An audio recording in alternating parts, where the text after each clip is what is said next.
साक्षात विग्रह पूज्य स्वामी जी को प्रणाम और यहाँ उपस्थित सभी भविष्य के वैश्विक शिल्पकारों को प्रणाम। सभी पतंजलि योग पीठ के पूज्य संतगण और पूज्य साध्वीगण को नमन। जैसा भी पूज्य स्वामी जी कह रहे थे, बच्चों, दुनिया की जितनी भी क्रांतियां हुई हैं, अगर उसमें मूल में जाएंगे तो दो तरह के व्यक्तित्वों की भूमिका रही है, केंद्रीय भूमिका। एक तो उस व्यक्ति को दार्शनिक होना चाहिए। दार्शनिक का अर्थ है, ये बहुत बड़ी बात है बच्चों, ध्यान से सुन रहे हैं कि दार्शनिक इसलिए जरूरी है कि इतिहास के कालक्रम में विकसनशील प्रवृत्तियों के संदर्भ में सांस्कृतिक, वैचारिक, सामाजिक, आर्थिक विश्लेषण की क्षमता और दक्षता हो, जिससे और उसके पश्चात उसके आलोक में वर्तमान की जो चुनौतियां हैं और भविष्य की जो संभावनाएं हैं, उसके क्रम में हम किस तरह का सृजन करना चाहते हैं समाज का, उसका विजन हो, अपनी भूमिका उसमें हम तय कर सके। ये दोनों ही संदर्भ जब होते हैं, जिसको हम कहते हैं सृष्टा और दृष्टा पक्ष। पहला पक्ष है दृष्टा और दूसरा है सृष्टा। जो दृष्टा है वही सृष्टा हो सकता है। जो दृष्टा ही नहीं है, वो सृजन की दिशा उसकी बहुत ही अस्त व्यस्त रहती है। सुव्यवस्थित, सुगठित दिशा में वो निर्माण कर ही नहीं सकता। पूज्य स्वामी जी इसलिए वैश्विक स्तर पर योग और सनातन की स्थापना करने में सक्षम हुए हैं, क्योंकि उनके अंदर दृष्टा पक्ष भी बहुत ही मजबूत है और सृष्टा पक्ष के तो निर्माण के देवता हैं। इसलिए आपको देखिए, अभी पूज्य स्वामी जी वेदों की बात कर रहे थे, वह अखिल धर्म का मूल क्यों है? इसलिए कि हमारे ऋषि प्रज्ञा ने सेंस ऑफ इंक्वायरी, प्रेक्षण की जो दक्षता थी, निरीक्षण की जो दक्षता थी, वह अपरिमित थी। जिस समय कोई भी उपकरण नहीं हुआ करता था वैज्ञानिक, उस समय आकाश में नक्षत्रों, तारा, सूर्य, ग्रहों की दिशा, उसकी गति, इसको निरीक्षण करके उस सेंस ऑफ ऑब्जर्वेशन और पावर ऑफ ऑब्जर्वेशन के आधार पर कितनी गूढ़ बातें उन्होंने में खगोल विज्ञान के विषय में रखा है। ये अद्भुत है, ये उनके निरीक्षण और दक्षता का परिणाम है। बिना उपकरणों के सारे ब्रह्मांड के रहस्य कहे हुए हैं शास्त्रों में, ये कह रहे हैं सिंह साहब। तो ये क्यों संभव हुआ? दार्शनिक, दर्शन जो देख ले, जो सामान्य लोग नहीं देख पाते, असामान्य दृष्टि से जो सूक्ष्म से सूक्ष्मतर तत्वों का बोध कर ले, और मात्र वह खंड खंड में बोध न करे, वो संपूर्णता, समग्रता और सनातनता में बोध कर सके। ऐसा बोध जिनको होता है वो ऋषि प्रज्ञा से होते हैं। इसीलिए वेद मूल हैं। देखिए, आज की जो नई शिक्षा नीति है, दो बातों पर बहुत बल देती है, जो हमें पूज्य स्वामी जी के कृतित्व और व्यक्तित्व, वक्तृत्व में दिखाई पड़ता है। पावर ऑफ सिंथेसिस और पावर ऑफ कम्युनिकेशन, संप्रेषण की दक्षता, क्षमता, और दूसरा है संश्लेषण की दक्षता। क्योंकि तमाम तरह के विचार, तमाम तरह के पंथ, तमाम तरह की विश्वास पद्धतियां विकसित होती हैं। प्रकृति ने की बेंचमार्किंग देखिए बच्चों, कि भौतिक रूप से भी चाहे कितनी भी आबादी बढ़ती जाए, लेकिन दो व्यक्ति नाखून से लेकर के शिखा तक पूर्णतः एक रूप नहीं होते।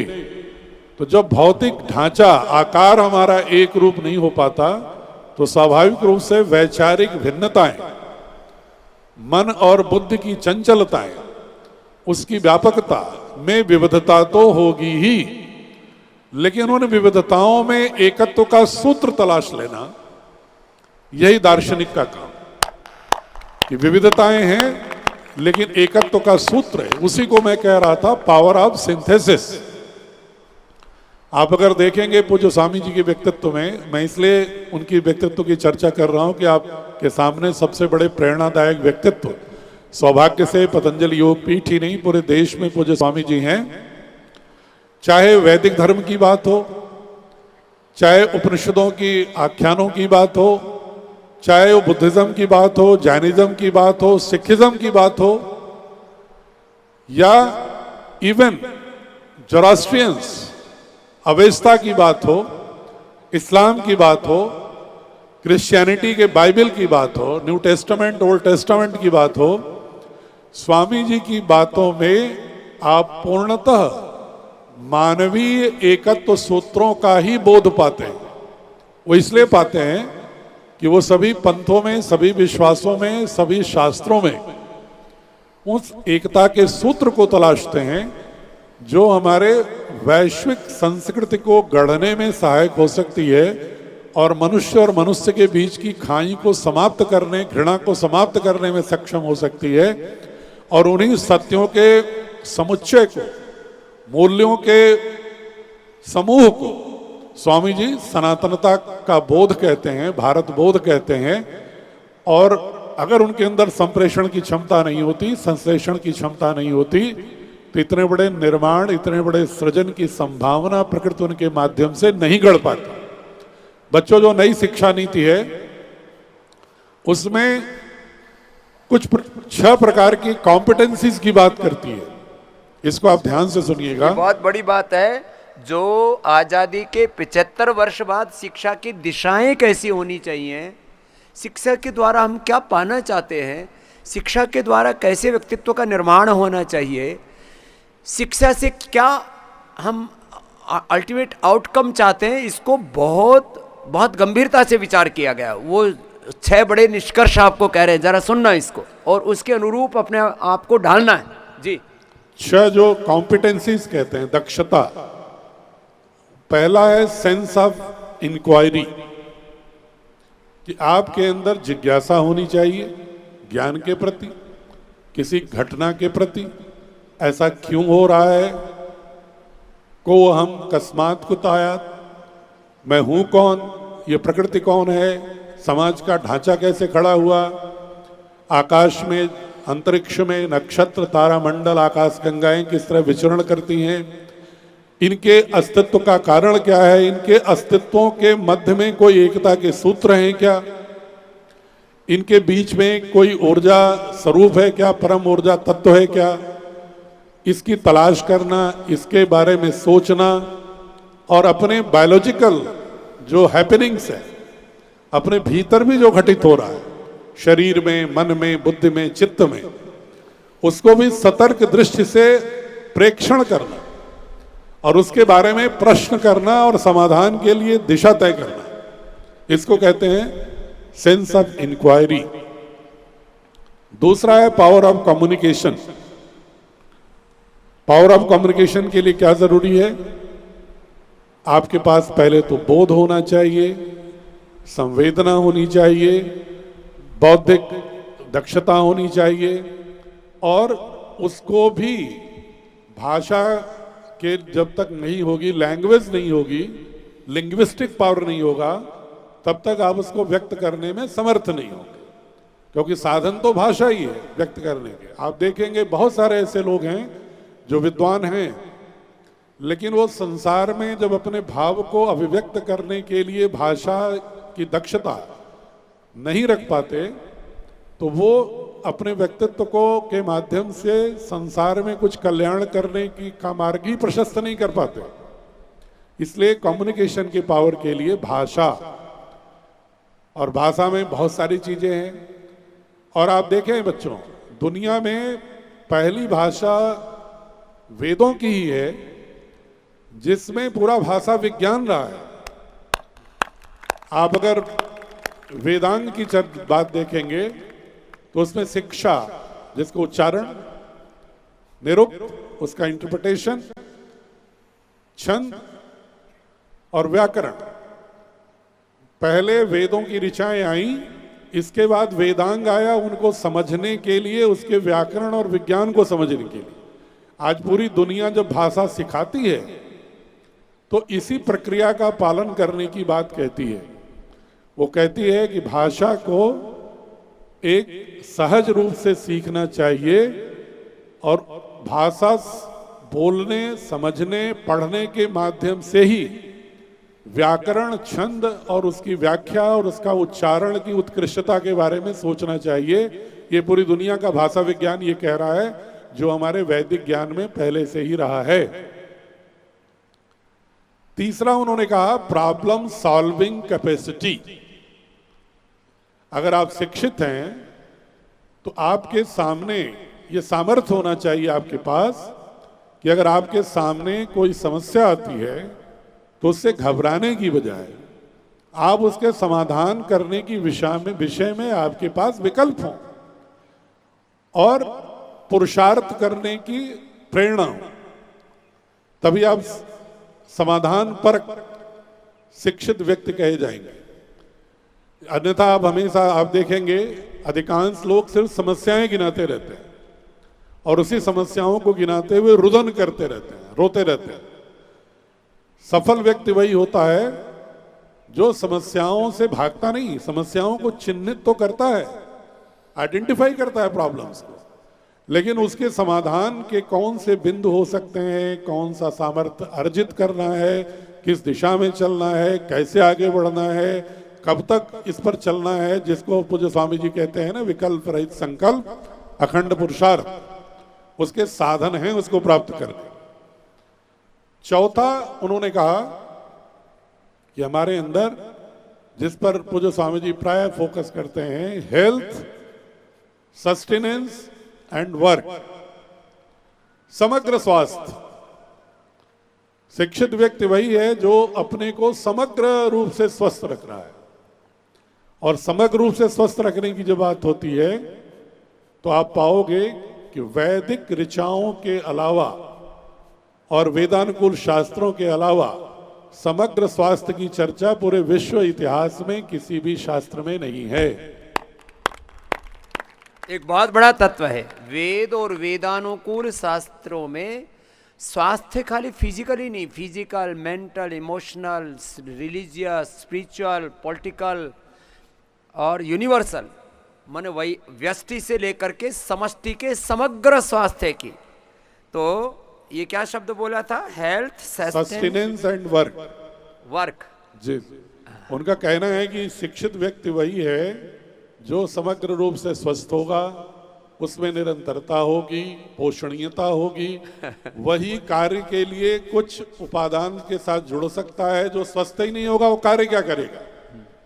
और वो स्वास्थ्य शारीरिक के साथ मानसिक, बौद्धिक और सब प्रकार का एक बड़ा तत्व है। स्वास्थ्य को लोगों ने बहुत कुंठित सा कर दिया था, उसको व्यापक रूप से लिया जा रहा है पूरी दुनिया। अब तो WHO भी लेने लगा है, पहले खाली फिजिकल, मेंटल, बस इतने तक, अब धीरे धीरे आगे बढ़ रहे हैं। और इस संपूर्ण स्वास्थ्य की कल्पना आयुर्वेद से लेकर के वेद, दर्शन, उपनिषदों में ही की गई है। ये उसका एक प्रामाणिक तथ्य है। जी, अगला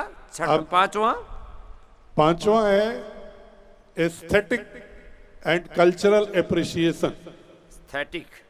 एस्थेटिक सौंदर्य बोध, एस्थेटिक्स, अच्छा। और संस्कृति के विषय में एक प्रशस्ति का भाव, समझ होना उसके विषय में। जैसा कि आप कल चर्चा कर रहे थे और एक दिन और आप भीलवाड़ा में भी चर्चा कर रहे थे पूज्य स्वामी जी, सौंदर्य बोध। कल आप स्पर्श की बात कर रहे थे, उसी सौंदर्य के संदर्भ में जोड़ते हुए। अब जैसे अभी हम प्रकृति की गोद में बैठे हुए हैं, मां अलकनंदा के किनारे, उपत्यकाओं के बीच में, पत्थरों पर बैठे हैं, ये जो निसर्ग के साथ हम बैठे हैं, ये जो सौंदर्य बोध है, इसको इस ब्यूटी को, इस सुंदरता को समझने की और उसको आत्मसात करने की, आभ्यंतरित करने की अगर आपके अंदर बोध है, दक्षता है, सामर्थ्य है, तभी आप शिक्षित हैं। बच्चों, सौंदर्य बोध, जो सात्विक सौंदर्य की बात है, वो हमारे वेद वेदानुकूल शास्त्र चर्चा करते हैं। जैसा पूज्य स्वामी जी भी कल कह रहे थे, एक अश्लीलता से भी सौंदर्य को लेने की बात है, जो मानसिक विकृति है, और दूसरी ओर आप देखेंगे जब अपनी बेटी की शादी के लिए कोई पिता जाता है तो वो अपनी बेटी की नखसिक प्रशंसा करता है सौंदर्य की। निराला, सूर्यकांत त्रिपाठी निराला जैसे महाकवि सरोज स्मृति नाम की कविता लिखते हैं तो उसमें अपनी पुत्री के सौंदर्य की चर्चा अनेक छंदों में करते हैं। इसको कहते हैं सात्विक सौंदर्य बोध। अपने तन मन जीवन से लेके, अपनी बेटी से लेके, अपनी बेटियों से लेकर के, जैसे हम आप सब बच्चों को देखते हैं तो हम आपको परम सौंदर्य में देखते हैं, खाली दैहिक सौंदर्य नहीं। और दैहिक सौंदर्य भी जो योग करते हैं उनका बॉडी का एक्सप्रेशन, उनका सब कुछ एक परम सुंदरता में प्रतिष्ठित हो जाता है। हाँ? तो उसको कह रहे सौंदर्य को सात्विकता की पराकाष्ठा के साथ में देखना और भगवान के विग्रह के रूप में देखना। वर्तमान के मनोवैज्ञानिक भी जितने हैं पाश्चात्य के पूज्य स्वामी जी, बच्चों आपको बता दूं, ये ध्यान रखिएगा कि पाश्चात्य के जो मनोवैज्ञानिक हैं ना, साइकोलॉजिस्ट, साइकोलॉजी भी कुछ बच्चों के यहाँ पर विषय है। ये 19वीं सदी में पहली बार पाश्चात्य देशों में मनोविज्ञान की चर्चा शुरू हुई थी, जबकि पतंजलि योग सूत्र में मनोविज्ञान का इतना आदर्श अध्ययन, आदर्श व्याख्या, विश्लेषण शायद ही दुनिया के किसी ग्रंथ में हो जो पतंजलि के योग सूत्र में है, वेदों की अनेक ऋचाओं में है, उपनिषदों में है। और पाश्चात्य के मनोवैज्ञानिक भी अब ये कहने लगे हैं कि हम तो खंड खंड में मनोविज्ञान को पढ़ते हैं, संपूर्णता में मनोविज्ञान को पढ़ना हो तो भारत के वेदों और शास्त्रों की ओर हमें जाना होगा, क्योंकि जहां पर मन को संपूर्णता में समझते हैं, मन को टुकड़ों में नहीं समझते हैं। जैसे कल शाम को भी स्वामी जी सायंकाल में चर्चा कर रहे थे, एक बार पूज्य स्वामी जी मुझसे किसी ने कहा, विज्ञान के विद्यार्थी थे सभी, कि ये आत्मा को कैसे हम अनुभव करें, ये सब मात्र बौद्धिक व्यायाम तो नहीं है, इंटेलेक्चुअल एक्सरसाइज तो नहीं है, हम कैसे बोध करेंगे आत्मा है। तो मैंने उन बच्चों से कहा, यंग थे, नौजवान थे लोग, हमने कहा कभी कभी जब आप सोते हैं तो आप कहते हैं कि आज मैं सोया, लेकिन स्वप्न के साथ सोया। तो हमने कहा आप सो रहे थे तो स्वप्न कौन देख रहा था? इसका मतलब आपके दोनों में, आपके व्यक्तित्व में दो घटक तो है। तीसरा, कभी कभी आप कहते हैं कि मैं आज सोया, स्वप्न भी नहीं आया, गंभीर निद्रा में सोया। तो ये कौन है जो ऑब्जर्व करता है कि कभी आपकी सिर्फ शरीर सोती है, कभी आपका मन भी सो जाता है, और मन और शरीर सब सोने के बाद भी, चित्त की शांति के बाद भी, ये कौन है जो ऑब्जर्व कर रहा है? हमने कहा तुम अगर आध्यात्मिक व्याख्याएं नहीं पढ़ सकते हो, समझ सकते हो, तो अपने जीवन के इस एक छोटी सी निद्रा की इस व्यवहारिक घटना से ही समझ लो कि तुम्हारा अस्तित्व, तुम्हारा शरीर, तुम्हारा मन नहीं है, इससे भिन्न एक अस्तित्व है, बीइंग है, जो तुम्हें हमेशा सजग रखता है, जागरूक रखता है और आपको परम तत्व से जोड़ता है, वही आत्मा है। ये सहज स्वाभाविक है। ये छोटे छोटे सूत्र जो सुखो हम स्वापसम, यह से सुप्तेषु जागृति, तो वो सारे सूत्र आपको दे रहे। और छठा क्या बताया वो शिक्षा का, सिंह साहब? छठा है स्वामी जी, बहुत ही महत्वपूर्ण है वो है सोशल इंगेजमेंट। हाँ, वो कहते हैं कि आप सब कुछ सामर्थ्य हो गया आपके अंदर, सारा सामर्थ्य आ गया, लेकिन आप सोशल इंगेजमेंट करने की कला नहीं मालूम है। समाज में अपने जुड़ाव की कला, उसकी कॉम्पिटेंसी, उसकी योग्यता, उसकी क्षमता, उसकी शक्ति है ही नहीं आप में, तो फिर आप कुछ नथिंग यू कैन डिलीवर। अच्छा, ये 6 बातें हमने तो पढ़ी नहीं सिंह साहब, हम तो अपने आप ही अपने होती रही हमसे, तो हमने तो इनके विचार ही नहीं किया। ये क्या चक्कर है? इसलिए कि आपने व्याकरण पढ़ लिया था ना स्वामी जी। ये बात ठीक है, व्याकरण, दर्शन, उपनिषद, आपने जिसने व्याकरण, वेद और वेदानुकूल शास्त्र, दर्शन, षड दर्शन, उपनिषद आदि तो पढ़ लेता है, भगवत गीता पढ़ लेता है, उसमें आप ही ये सारे दिव्य तत्व जो शिक्षा के मूल तत्वों की बात की जा रही है, उसमें अपने आप ही घटित हो जाते हैं। हाँ। सोशल एंगेजमेंट के घटक के रूप में स्वामी जी वो सारी बातें कहते हैं जो आपके व्यक्तित्व में है। इकोनॉमिक पार्टिसिपेशन, वो कहते हैं कि सोशल एंगेजमेंट का घटक क्या है कि आपके अंदर लोकतांत्रिक भी विचार होने चाहिए, आपके अंदर आर्थिक गतिविधियों में भी सामर्थ्य होना चाहिए। ये एक पर्सनालिटी का हिस्सा है, इकोनॉमिक पार्टिसिपेशन, डेमोक्रेटिक पार्टिसिपेशन।